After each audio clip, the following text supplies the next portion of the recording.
graças à tecnologia, né, doutora Eli? Bom dia e é um prazer receber o senhor aqui no nosso programa, visto, né, que o senhor é um médico muito querido, muito conhecido aqui de Rio Paranaíba e região também. É um prazer gigante ter o senhor aqui no nosso programa. Bom dia. Bom dia, Raquel.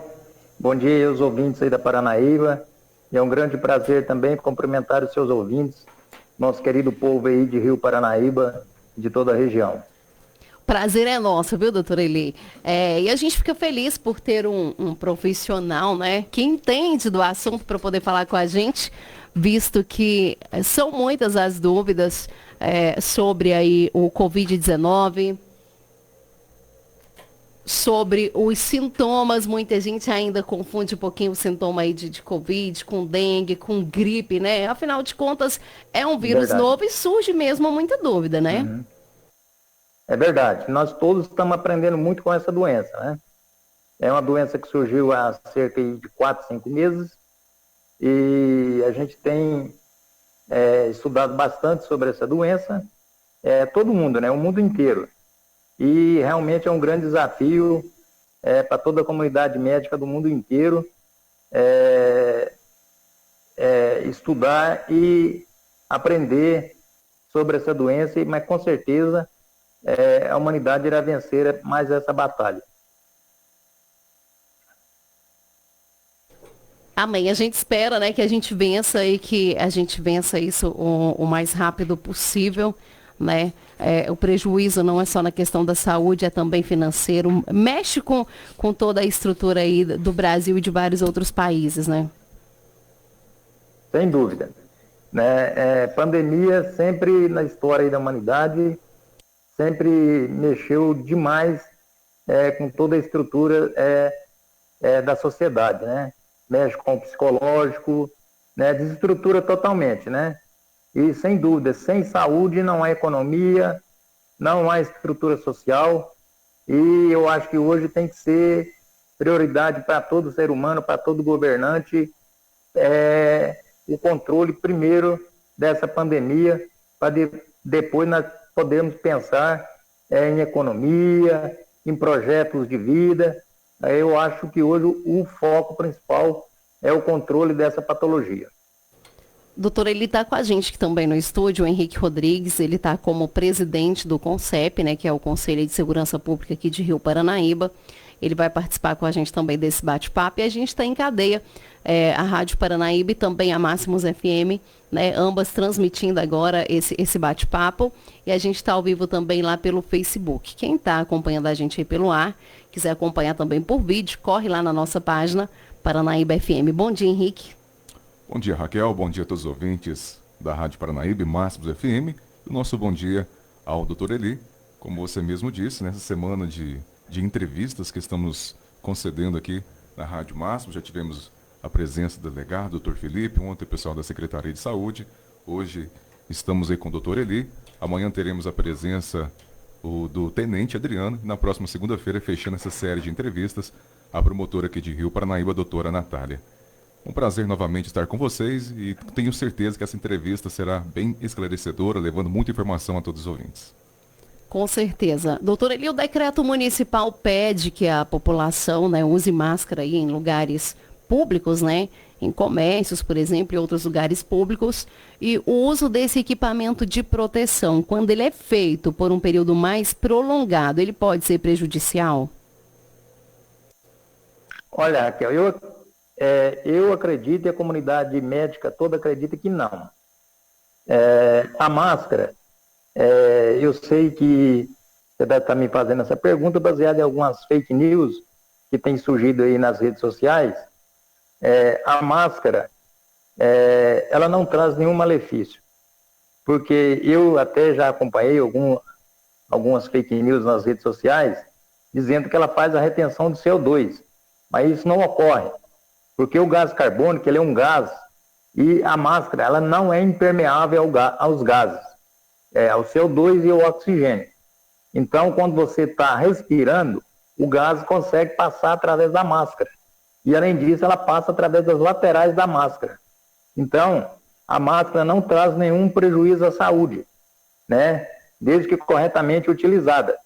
e as pessoas podem utilizar sem nenhum medo a máscara, que ela não traz nenhum mal à saúde. Né? É claro que ela vai trazer um grande bem, que ela vai proteger as pessoas contra a infecção do Covid-19, que é o nosso grande problema no momento. Então, isso aí são fake news, é o grande problema hoje que eu vejo, são essas notícias erradas que têm surgido nas redes sociais, na internet, que têm prejudicado em parte, né, que têm trazido desinformações à população e que têm contribuído para a expansão da doença, principalmente nas populações menos esclarecidas.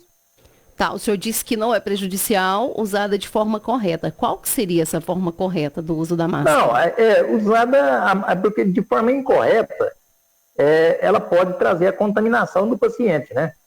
Por exemplo, aquele paciente, por exemplo, que fica colocando a mão frequentemente na parte da frente da máscara. Aí ele pode contaminar a máscara, né? Ele pode contaminar a máscara e ali ele se contaminar. Porque às vezes a mão dele está contaminada, ele vai ajeitar a máscara e coloca a mão na parte anterior da máscara. E ali ele pode colocar o vírus na máscara e dali o vírus passar, porque a máscara, ela com o tempo, ela vai se umidificando, né? Porque o ar que nós expelimos, ele tem um pouco de água, né? E a máscara vai ficando umidificada. E depois a máscara encosta na sua boca ou no seu nariz e o vírus pode passar para ele. Então, é o que eu estou te dizendo, de forma incorreta. Se ele começar a colocar a mão na máscara, se a pessoa começar a colocar a mão na máscara, isso seria uma forma incorreta de usar a máscara, né? Então, se a pessoa for ajeitar a máscara, primeiro tem que lavar as mãos e colocar sempre na parte alta, na parte lateral, próximo das orelhas, para ele ajeitar a máscara, nunca na parte da frente da máscara. E sempre com as mãos, após lavar ou passar o álcool gel. E é ideal que se troque essa máscara durante o dia? Por quanto período aí que ela deve ser usada? E existe alguma máscara que seja melhor que a outra? Por exemplo, a de tecido, a descartável? Olha, o recomendável para trocar seria em torno de 4 horas ou quando a máscara ficar úmida, né? A máscara úmida tem que ser trocada imediatamente. Porque a máscara úmida ela pode trazer mais malefício do que benefício. Mas a máscara se mantendo seca, ela pode ser usada 4, 6 horas, né? E no início, porque essa é uma doença nova, então ninguém sabia direito, né? Então no início até os agentes públicos que estavam orientando não indicaram a máscara para uso comunitário. Isso foi um grande erro no início, né? Indicavam só para quem estava doente e para os profissionais de saúde, porque também não tinha máscara para todo mundo, né? Porque estava um grande problema de falta de máscara. Depois chegaram à conclusão, por que a China, né, aqueles países orientais, Hong Kong, Taiwan, eles fizeram um controle rápido da doença, porque eles usavam muita máscara, né? Aí começaram a usar máscara para todo mundo. Então, aí perceberam que a máscara é fator primordial. Então, passaram a indicar a máscara para todo mundo. Como não tinha máscara descartável, aí aceitavam a máscara de tecido. Eu acho que a máscara descartável, para quem tem condições de usar, ela seria melhor. Mas nem todo mundo tem condições de usar uma máscara descartável. A máscara é cara hoje, né? E você ficar trocando, levando máscara para todo lado. Eu acho que a máscara de tecido atende muito bem, né? Cada um ter sua máscara, 1, 2, 3 máscaras, fazer a higiene dela, lavando a máscara, higienizando a máscara. Pode-se usar a máscara de tecido, né? Para o uso diário, cada um, claro que a máscara individual, pode-se usar a máscara de tecido também, porque a função dela é reter as secreções, né? Se a pessoa tossir, e mesmo conversar, quando a gente está conversando, a eliminação de pequenas partículas que contêm o vírus. Muito bom, é muito importante lembrarmos os nossos ouvintes, os nossos telefones, né, estão liberados aí para as perguntas, tanto da Rádio Máximos, que é o 3855-9196, aqui o da Paranaíba, 3855-9195. Então é o momento do ouvinte, né, ficar bem esclarecido. As perguntas vão chegando por aqui, doutor Eli. Chegou uma pergunta sobre quais são os sintomas, né, realmente ditos aí do Covid-19 e como ele é transmitido. Essa patologia é uma patologia, como nós já dissemos, é uma patologia nova. Inicialmente pensava-se que era simplesmente uma pneumonia, uma gripe que evoluía com a pneumonia, né? Então seriam os sintomas de uma gripe com a pneumonia, mas os sintomas são muito diversos, né? Então, se você pegar lá, o sintoma mais comum seria febre, né? Que daria em torno de 80% das pessoas, uma dor no corpo, né? Tosse, esses seriam os sintomas mais comuns. Mas se você for ver, 80% das pessoas não tem sintomas, ou tem uma leve indisposição, né? Mas tem outros sintomas bem atípicos. Tem um sintoma que é muito característico, que é a perda do olfato, né? A pessoa não sente o cheiro das coisas. Esse aí é quase que característico, né? A única virose respiratória, praticamente, que nós temos nesse período, que leva a gente chama de anosmia, que é a perda do olfato. A pessoa não percebe o cheiro das coisas. Você cheira um pó de café, por exemplo, você não consegue identificar um perfume. Então, esse é um sintoma. Pode levar a diarreia, pode levar a sintomas dermatológicos, problemas na pele, seria sinal, né? Não seria um sintoma. Pode levar a AVC, e outros sintomas trombóticos, trombose nas pernas e comprometimento do coração. Então, é uma doença muito, ela é muito polimórfica, ela tem várias formas de se apresentar. Mas, claro que os sintomas que mais predominam são os respiratórios. É a falta de ar, a tosse, a febre, a dor de cabeça e a dor no corpo. Esses são os sintomas mais comuns. E são sintomas bem parecidos com o da gripe, né, doutor Eli? Da gripe, exato. Por isso que é chamado de síndrome gripal, né? Tanto que o médico faz o diagnóstico de síndrome gripal. O diagnóstico é feito como síndrome gripal e coloca o paciente em quarentena. Hoje, qualquer paciente que tiver febre, tosse e dor de garganta, que eu esqueci de me referir, né?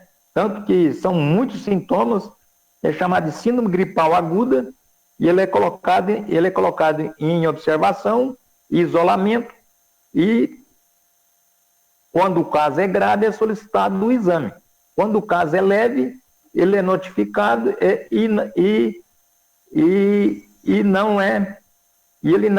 e como nós temos poucos testes, que é uma deficiência do nosso país, infelizmente, nós não temos como testar todo mundo, que seria o ideal, né? É uma deficiência grave, que, no meu entendimento, é a falta de testes.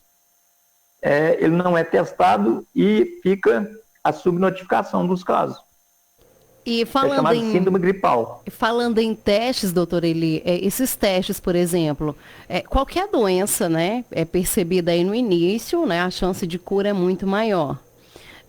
Se a gente conseguisse aderir a esses testes rápidos, agora, por exemplo, em Rio Paranaíba, a gente conta, né, Rio Paranaíba e toda a região aí da Amapá, conta com a parceria da UFV, que está fazendo os testes para a gente, então ajuda bastante.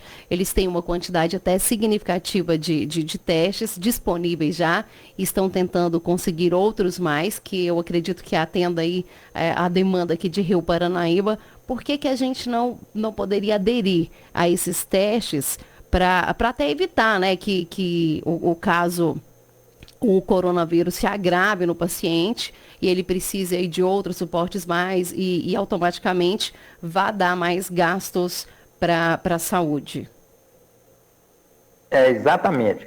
Hoje, se você observar lá a Organização Mundial de Saúde, todos os órgãos de saúde sempre falam testar, testar, testar. Esse é um dos pilares do enfrentamento da Covid. O grande problema é a deficiência, primeiro, de fornecimento do teste, porque esses testes, o mundo inteiro estão atrás deles, né? E segundo, é a falta de dinheiro que há no nosso país para aquisição desses testes. Mas a UFV veio nos ajudar muito, né? O teste que eles fazem aqui, eles não fazem, não é o teste rápido, né? É o teste da pesquisa do antígeno, né? Que é o RT-PCR, que é o que faz no início da doença, que é o mais importante para nós, igual você falou, no estágio inicial. Ele é feito do 2º ao 7º dia, né? Outro problema dessa doença é que os testes são muito complexos, o entendimento deles. É um grande desafio para os profissionais de saúde a interpretação desses testes. Não é qualquer um que dá conta de interpretar. Senão você toma uma conduta totalmente errada. Porque o paciente pode estar com a doença e ter um teste negativo. É o chamado falso negativo. Qualquer um deles, tanto no rápido quanto no RT-PCR.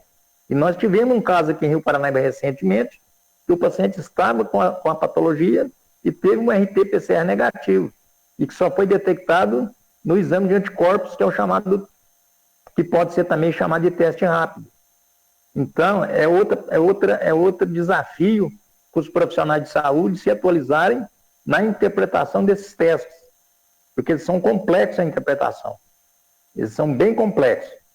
Tem que saber pedir o teste, qual momento, qual teste pedir, porque caso contrário, você pede o teste e o teste não resolve nada para você. Você pode tomar uma conduta errada e não proteger a sua população. Doutor, acontece de às vezes dar negativo, né? E ser um falso negativo, como o senhor disse. Acontece também de testar positivo e ser um falso positivo? Não, falso positivo eu desconheço. Porque no falso positivo do RT-PCR, você está pesquisando o RNA do vírus. Não tem como eu dar falso positivo. Nunca vi descrito um falso positivo. E os anticorpos também, nunca vi descrito. Porque o anticorpo, ele é gerado, ele é produzido contra o antígeno. Pelo menos não tem descrito falso positivo até hoje, não vi nenhum caso descrito. Então, esse exame é chamado, o valor preditivo positivo dele é muito alto. Então, se ele deu positivo, o valor preditivo positivo é quase 100%. Não vou falar que é 100%, porque os estudos estão muito recentes ainda. Mas ainda não vi descrito nenhum falso positivo. Então, quando ele dá positivo, nós podemos, até hoje, a confiabilidade é praticamente 100%. Agora, é o contrário do teste da AIDS. Porque o teste da AIDS é o contrário. Quando ele dá negativo, você pode ficar tranquila. Então, não, meu teste deu negativo e eu estou tranquila. Pelo menos fora do período da janela imunológica. Né? Porque às vezes você contraiu uma AIDS hoje, faz o exame amanhã, você pode dar negativo. Né? E sempre tem esse detalhe. Mas se você ter uma relação, uma contaminação, por exemplo, há 15 dias e há 20 dias, e faz o teste a dar negativo, acabou. Já essa patologia não, é o contrário. O perigo é o falso negativo. É a pessoa ter a doença e dar o exame negativo. Como está ocorrendo demais. Isso aí está ocorrendo demais. Né? Tanto aqui como em outros locais. Por isso que está subnotificado. De vez em quando a gente vê uma morte suspeita, faz o exame e dá negativo. Mas é porque fez o exame e fez fora do período ideal. Doutor Eli, as perguntas vão chegando por aqui. Chegou a pergunta o seguinte: se a pessoa assintomática tem um prazo para ser colhido para fazer o exame pelo método PCR? Tem sim. Esse é um problema, porque se você está assintomático, o grande problema é porque nós não sabemos exato. Eu falei que tem, mas é relativo, porque nós não sabemos quando que ele se contaminou. Né? Se ele está assintomático, você pode fazer o PCR, mas você teria que fazer o IgG e o IgM dele, que é o teste, que seria o teste sorológico, para você ter certeza que ele não teve contato com o vírus. Porque o RT-PCR ele teria que ser feito do 2º ao 7º dia, quando ele é colhido da nasofaringe, para ele te dar uma positividade maior. Se você não sabe quando que ele teve o contato, agora, se você sabe quando que ele teve o contato, você vai fazer do 2º ao 7º. Por exemplo, ele tem um parente dentro de casa que ele teve contato no dia primeiro, por exemplo, de tal mês. Aí você vai fazer entre o segundo e o sétimo dia, após aquele contato. Caso contrário, você espera 9 dias e faz o exame sorológico, que é o melhor exame para ele. Entendeu? No assintomático, o melhor é o exame sorológico. Porque ele está assintomático, não tem urgência, você aguarda um pouco mais e faz o sorológico. Agora, no sintomático, como ele tá sintomático, aí você tem que saber rápido se é, porque você tem que começar o tratamento o mais rápido possível. Quanto mais precoce o tratamento, maior a chance de cura do paciente. Apesar que não existe um tratamento específico, né? Mas já existem protocolos que quanto mais precoce você começa o tratamento, melhores são os resultados, né? Uma outra pergunta, doutor Eli, o tratamento contra o Covid-19 deve ser iniciado logo no início dos primeiros sintomas, mesmo antes da confirmação? Olha, nós temos vários protocolos de tratamentos, né? Cada hospital, cada serviço tem os seus protocolos, né? Frequentemente nós temos conhecimento dos protocolos. Eu tenho conhecimento aqui dos protocolos das clínicas de Ribeirão Preto, da USP de Ribeirão, do Sírio-Libanês em São Paulo, que são hospitais de referência. E agora tem o protocolo do Ministério da Saúde, né, que é o do SUS. Então, cada local tem um protocolo de tratamento, né? Mas eu até me perdi sobre a sua pergunta. Se você puder repetir, por favor. Sim, faço novamente. O tratamento contra o Covid-19 deve ser iniciado logo no início dos primeiros sintomas, mesmo antes da confirmação. Exato. Isso. Exatamente. Deve ser iniciado mais rápido, porque ele tem 3 fases, né? Você tem a fase da replicação viral, que são os primeiros 5 dias. Depois você tem, porque hoje já se descobriu que a doença do Covid, ela não é uma pneumonia igual a outra pneumonia. Ela é uma doença mais do sistema hematológico. Ela é uma doença mais trombótica, que ela leva a uma alteração nas paredes dos vasos e desencadeia o sistema da coagulação. Então, ela é mais uma doença da coagulação sanguínea. Então, você tem que entrar com os anticoagulantes o mais rápido possível. E esse mais rápido, geralmente, é em torno do 5º dia, através de uma série de exames que tem que ser feito para ver o momento exato de iniciar esse tratamento. E, posteriormente, se for piorando, você vai entrar com a anticoagulação plena, que é um anticoagulante bem mais intenso. E isso tem que ser feito em ambiente hospitalar. Não pode ser feito em casa, né? Tem que ser feito... Isso é o que é feito, por exemplo, nos hospitais de referência em São Paulo, em Ribeirão Preto, que eu vejo aqui nos meus grupos que eu tenho com meus colegas que formaram comigo na minha turma. Nós mantemos um grupo de WhatsApp e que a gente discutimos todos os dias o tratamento dessa patologia. E eles vão me passando, que eles têm contato, tem vários colegas em São Paulo que participam desses hospitais, e isso é o que é feito lá hoje. Então, o tratamento é feito desde o início, né, com os anti-inflamatórios, né, desde o início. Depende da fase que você pega o paciente. Porque às vezes você não pega o paciente no primeiro dia, né? E tudo baseado no como o paciente se apresenta. Então ele é individualizado. Depende de como o paciente está se apresentando. Doutor, ele hoje no Jornal da Itatiaia, a gente tem uma parceria com a Rádio Itatiaia, todos os dias a gente entra aí com o jornal às 7 da manhã. E hoje no jornal teve a participação de uma médica, a Anise Yamaguchi. Ela que é imunologista, trabalha no Albert Einstein, que é um dos hospitais referência, e ela é uma das defensoras da cloroquina. Segundo ela, é um medicamento barato e tem apresentado resultados muito bons. E ela até questionou, né, não entender por que não está sendo recomendado o uso desse medicamento, visto, né, que é barato e os resultados são bons.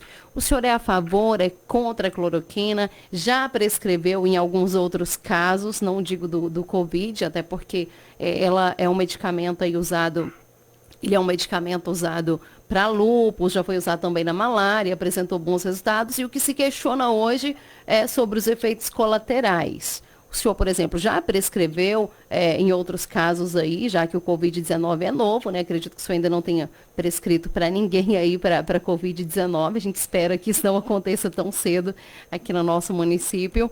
E eu queria saber qual que é o posicionamento do senhor sobre a cloroquina, o uso da cloroquina. Olha, essa colega que você se referiu, até conheço o trabalho dela, tenho acompanhado as manifestações dela através dos meios de comunicações. A cloroquina e a hidroxicloroquina, eu conheço o medicamento, né, a farmacocinética, a farmacodinâmica dela.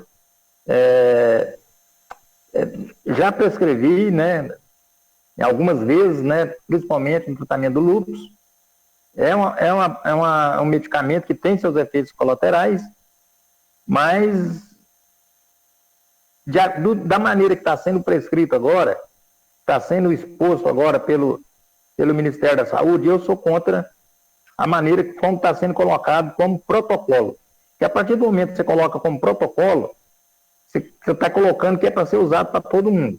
E realmente tem que ser feita uma triagem para você utilizar. E eu até acredito que ela possa ter algum efeito, apesar que os estudos até agora não mostraram muito benefício, né? Tem vários estudos mostrando que não tiveram benefício, que não teve benefício no tratamento da Covid.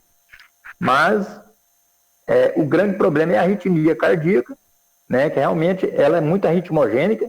Se o paciente já tem uma predisposição para arritmia, e você prescreve aquele medicamento e manda o paciente para casa, ele faz uma arritmia grave, ele pode morrer em casa. Por isso que o médico não quer assinar aquilo. Por isso que o ministro da Saúde, 2 já saíram, não quiseram assinar o protocolo, porque eles sabem que eles vão ser questionados na justiça depois.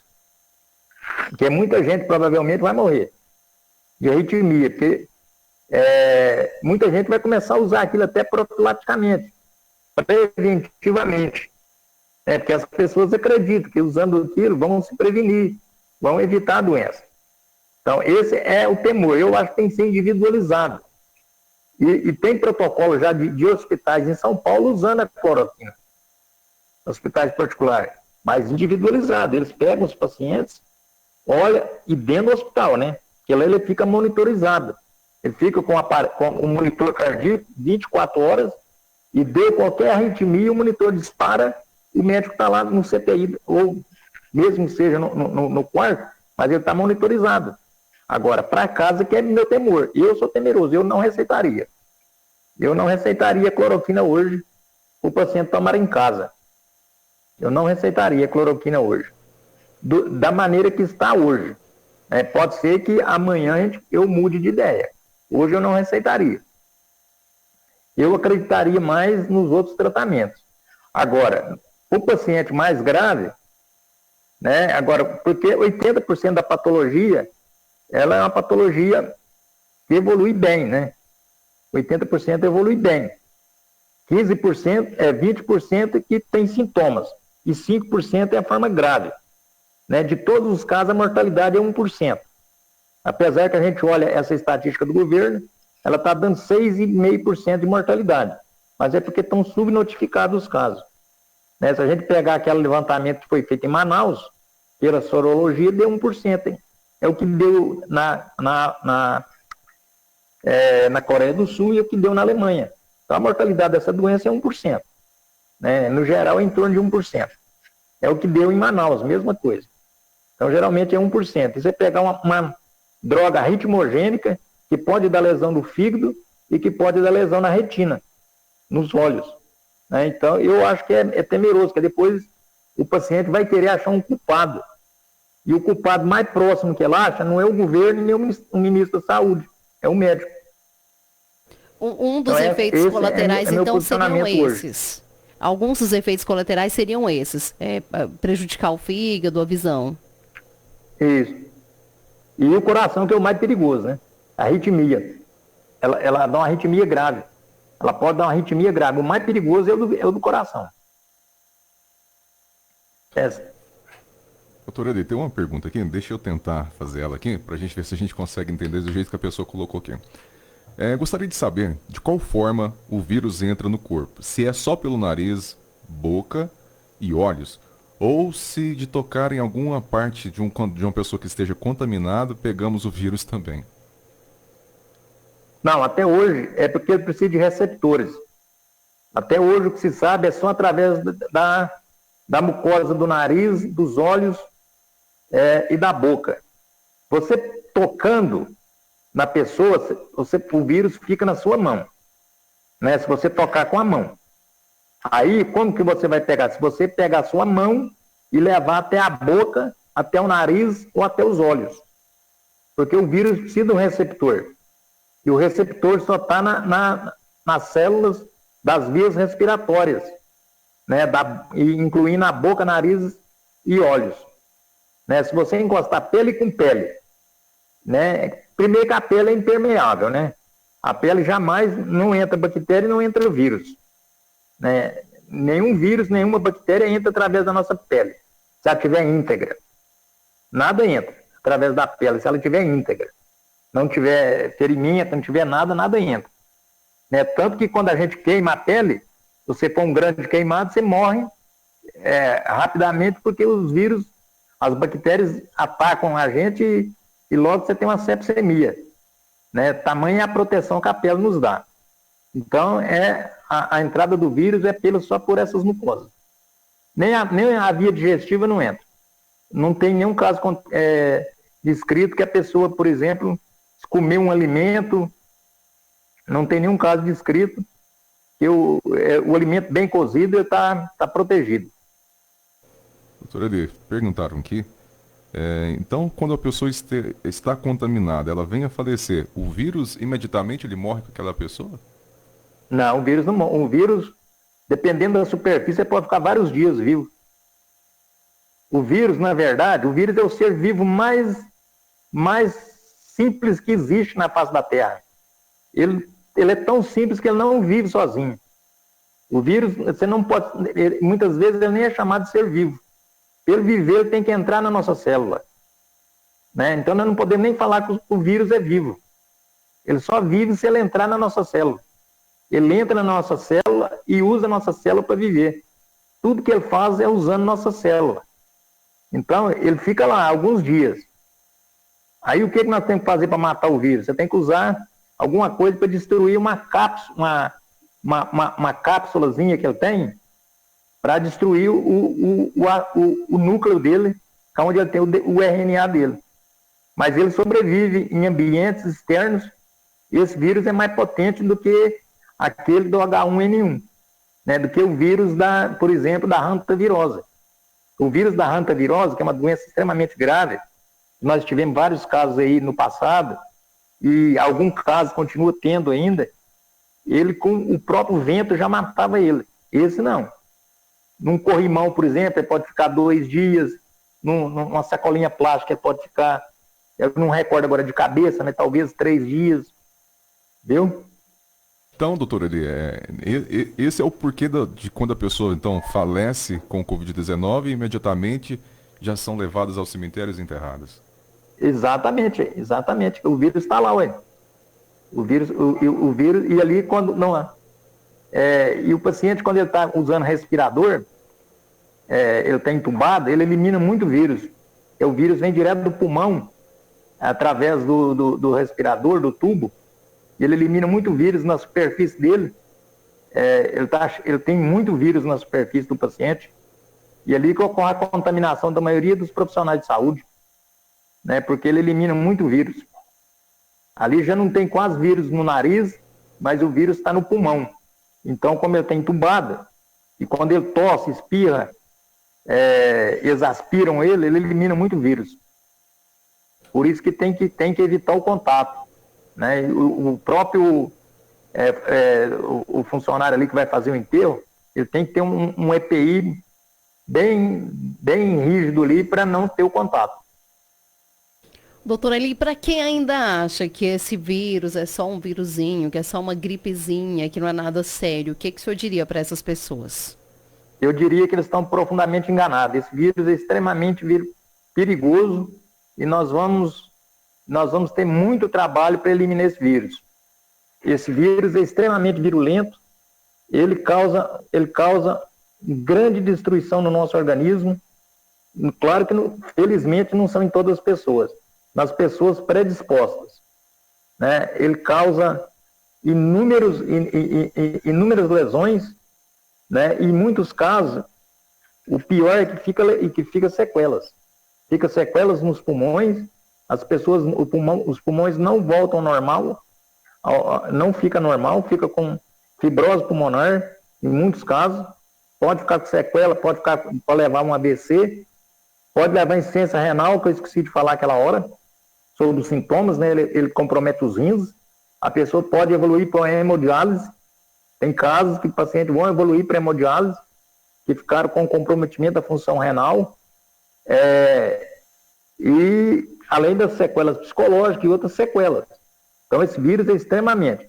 Isso é o mais importante, que a população tem que se conscientizar que todo mundo tem que fazer a sua parte. Não adianta só um fazer a sua parte. E o que nós temos que fazer? É cada um cuidar para que toda a comunidade consiga ter um resultado satisfatório. Porque, principalmente aqui no interior, o vírus ainda não tinha chegado no interior. Agora que ele está interiorizando, né? Estado de São Paulo, em Minas Gerais, agora que nós estamos vendo, em Rio Paranaíba, agora que o vírus está chegando. Ele não tinha chegado, agora que ele está chegando. E o que eu tenho visto é que as pessoas não estão levando isso a sério. A gente tem visto que pessoas têm aglomerações, reuniões, muitas vezes os bares estão fechados, os restaurantes, mas as pessoas fazendo reuniões em casa, recebendo visitas em casa, fazendo festas.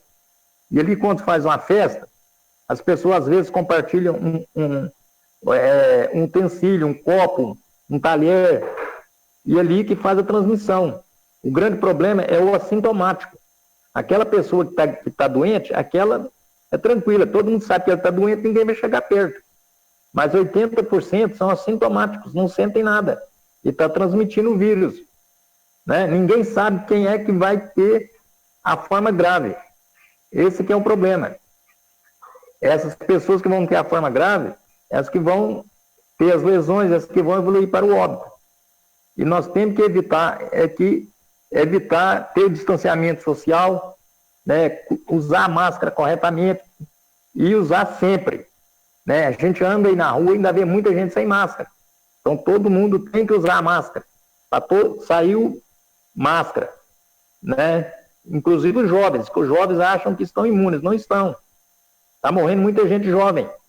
Está morrendo, inclusive, pessoas rígidas, sem nenhuma doença, né?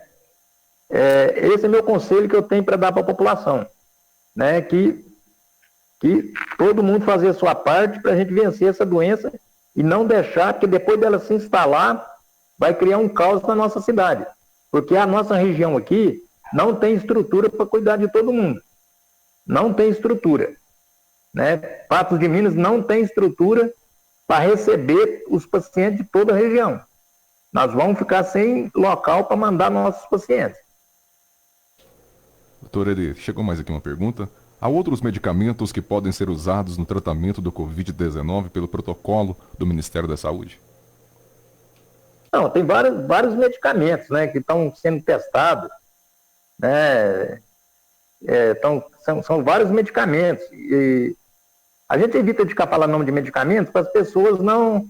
Porque pode ter uma corrida a farmácias, né? Mas estão testando vários medicamentos, mas nenhum medicamento tem efetividade. Os medicamentos que têm mais efetividade, até hoje, são os anticoagulantes, né? Quando começado no período correto, né? E isso só pode ser usado em ambiente hospitalar. Não pode ser usado em casa. E vale lembrar, né, sobre a automedicação, né, doutora Eli, que ela nunca é indicada. Nunca, jamais, ainda mais nessa doença. Né? A pessoa tem que procurar, um profissional de saúde, é um médico, né? Assim que eu tiver os primeiros sintomas, qualquer febre hoje, dor de garganta, tosse, dor no corpo, tem que procurar o profissional de saúde. Por dois motivos. Primeiro, para se tratar, e segundo, para se confirmar a síndrome gripal, ele se isolar e proteger os familiares e a comunidade, porque senão o vírus vai espalhando. Então as pessoas têm que entender isso. Por que lá na China às vezes resolveu o caso mais rápido? Porque houve um bloqueio. Tem que haver esse bloqueio da transmissão. Se não houver esse bloqueio, nós vamos criar um sério problema de saúde pública aqui na região. Porque Patos de Minas não tem, que é a nossa referência, eles não têm condições de, se aqui começar a ter 3, 4 casos por semana, 5 casos, nós não temos para onde mandar esses pacientes. E não adianta as pessoas pensar que um respirador, você viu que até agora eu não falei em respirador. Respirador sozinho não resolve o problema. Você não resolve o problema só com respirador. Respirador é uma das partes do tratamento, né? Mas você tem que evitar do paciente ir no respirador. Tem que tentar tratar o paciente e evitar dele ir no respirador. E uma das maneiras é evitar dele ficar doente. Evitar dele ficar doente é fazer o distanciamento social, é usando a máscara, ficando em casa, evitando as reuniões, evitando festinhas desnecessárias. Isso não é hora da gente fazer isso agora, né? Realmente, é uma entrevista aí esclarecedora e a população com muitas dúvidas, né? E as perguntas vão chegando por aqui. Eu estou à disposição, vocês podem ficar à vontade. Bom dia, tudo bem? E a pergunta. Pergunta para mim sobre a seguinte questão. As escolas municipais mandaram atividades para os alunos impresso. Pegaram de volta e os professores têm que trazer para suas casas e depois vão devolver para o aluno. E então, qual seria o perigo de contágio com esses papéis manuseados por muitas pessoas em contato com várias superfícies? Eu acho que é um perigo grande. Eu acho que isso não poderia estar ocorrendo. Isso aí tem que ser discutido até com o comitê aí de enfrentamento da Covid, e você faz parte aí, que é o presidente, vocês teriam que discutir isso aí no comitê, mas no meu entendimento, isso aí teria que estar sendo enviado por via digital. Isso não poderia estar sendo enviado por via física, porque aí está tendo contato. Esse material não poderia estar sendo enviado porque há um risco grande, né? Porque a pessoa está manuseando, enviando, voltando, não poderia estar ocorrendo de maneira alguma. Porque isso aí é dispensável, isso aí poderia estar por via online aí. Ué. Eu acho que não há necessidade de enviar esse material. Né? Nós temos que evitar tudo que é possível de se evitar agora, que não é estritamente necessário, tem que ser evitado. Né? Se nós temos o meio eletrônico, vamos enviar para o meio eletrônico. Esse é meu pensamento. Eu acho que isso aí tem que ser evitado. Né? Porque se você estivesse mandando material, chegando lá, a pessoa poderia fazer aí você mandaria para o meio digital, a pessoa teria que imprimir lá e usar e não devolver. Né? Ou usar sem imprimir, usar lá no computador, né? E ficava arquivado lá em arquivo digital. Mas devolver o material ou mandar eu nem estava sabendo desse caso aí, mas eu sou contra isso aí. Por isso que é bom, né, essas entrevistas que estão sendo concedidas aqui na rádio, que a gente vai tirando todas as dúvidas, né? Outra que chega por aqui Isso. é o novo protocolo do Ministério da Saúde, indicando o uso da cloroquina. O médico poderá indicar ou não? Caberá a ele a decisão ou ele tem que seguir esse protocolo? Não, o protocolo ontem, eu dei uma olhada no protocolo ontem, o protocolo ele só dá uma permissão ao médico. Ele não é um protocolo de verdade. Ele é um protocolo, um salvo-conduto, ele dá uma liberação. Ele permite ao médico. Na verdade, ele não é um protocolo de verdade, porque o protocolo, em todos os hospitais que eu trabalhei, que eu estudei, o que era um protocolo? O protocolo é aquilo que você é obrigado a seguir. Chegava lá, por exemplo, um caso, uma patologia A, por exemplo, você tinha que seguir aquele protocolo. Esse protocolo lá não, ele permite ao médico. Aí o médico lá, vai lendo lá, não, o médico tem que pegar primeiro, ele tem que esclarecer o paciente. Tem que pegar um consentimento pós-informado. Então ele tem que informar o médico, o paciente dos riscos Primeiro, ele vai falar para o paciente que ele não tem garantia de cura. Segundo, ele vai falar que ele pode ter lesões graves e pode ter até o óbito. Pode evoluir até para o óbito em consequência do tratamento. E depois o paciente tem que assinar. Então, na verdade, o Ministério, o que ele deu? Ele deu uma autorização para o médico. Se o médico quiser usar, ele pode usar. Mas, na verdade, o Conselho Federal de Medicina já tinha dado. Ele já tinha dado uma autorização. Se o médico quiser usar, ele poderia usar. Mas isso aí, esse problema do Ministério da Saúde, isso aí mais é um problema político, é um problema muito complexo que foge muito da nossa alçada médica, né? Mas eu acho que a maioria dos médicos não vão usar. Esse é meu pensamento. Eu acho que a maioria dos médicos não vão usar. Ou vão usar com critério. Eles vão avaliar paciente a paciente e vão usar naqueles pacientes que eles verem que não tem grandes riscos. Mas não vão usar em todo mundo. Vamos aguardar para ver. Eu, se tivesse na linha de frente, eu, infelizmente, tenho um problema crônico de saúde, que é de conhecimento de todos, né? Eu não posso trabalhar num ambiente insalubre, não estou trabalhando, infelizmente, não estou nessa luta aí do dia a dia. Se eu estivesse trabalhando, eu não usaria. Em todo mundo. Usaria em pacientes escolhidos a dedo, né? Mas eu acho que a maioria dos colegas vão optar por isso também. Muito bom. Por que os diabéticos estão no caso de risco? O diabético é o seguinte, é porque, igual nós comentamos, o vírus ele é extremamente agressivo. Ele entra no organismo e começa a lesar as células. Aí ele vai passando de célula em célula e lesa as células, ele começa a lesar as células de vários órgãos, inclusive dos vasos sanguíneos. E ele ativa duas cascatas no organismo. A primeira cascata é a cascata da coagulação e a segunda é da inflamação. E o diabético, ele tem dificuldade, ele tem já uma dificuldade na recuperação dessas células, né? Então, e ele já tem lesão de órgãos-alvos. O diabético, pela própria doença, ele já tem lesões nos vasos sanguíneos, ele tem a vasculopatia diabética, ele tem lesão nos rins, ele tem a nefropatia diabética, e ele muitas vezes já tem problema no coração. Então, o diabético ele já tem lesão nos órgãos-alvos. Então, o diabético sempre e se a gente for ver lá, é a segunda patologia que mais mata, que mais é a comorbidade que mais leva ao óbito. Primeiro é a hipertensão arterial, que também compromete os vasos, né? Que ela lesa o endotélio dos vasos e predispõe a trombose, né? Então, o vírus, ele mata mais, não é pela pneumonia, é pelo problema da coagulação e da inflamação, que ele ativa essas duas cascatas dentro do organismo. Primeiro a coagulação, depois a inflamação.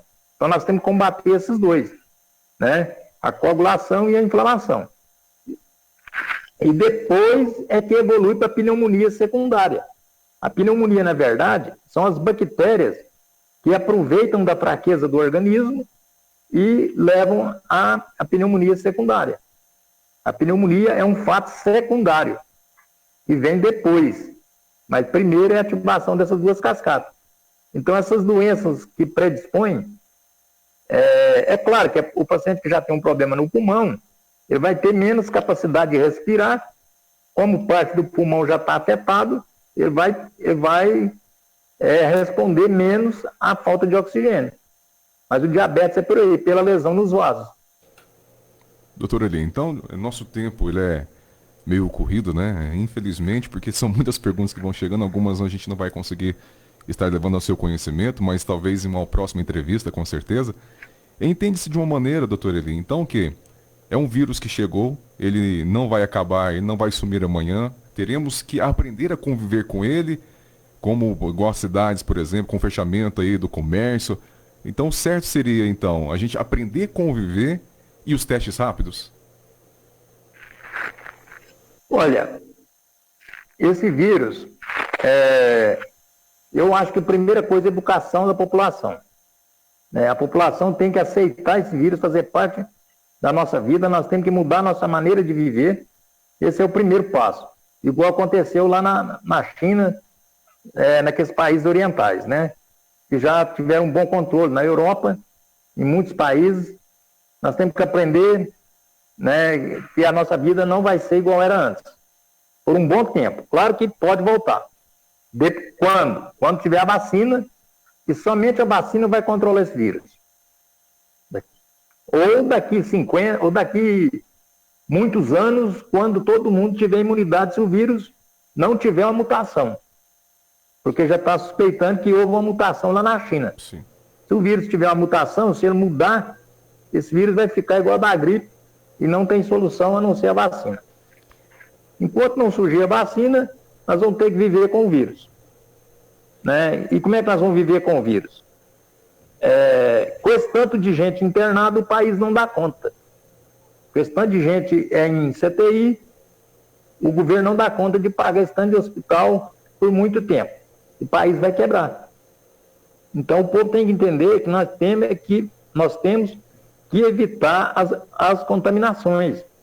Nós temos que, cada um, fazer a sua parte.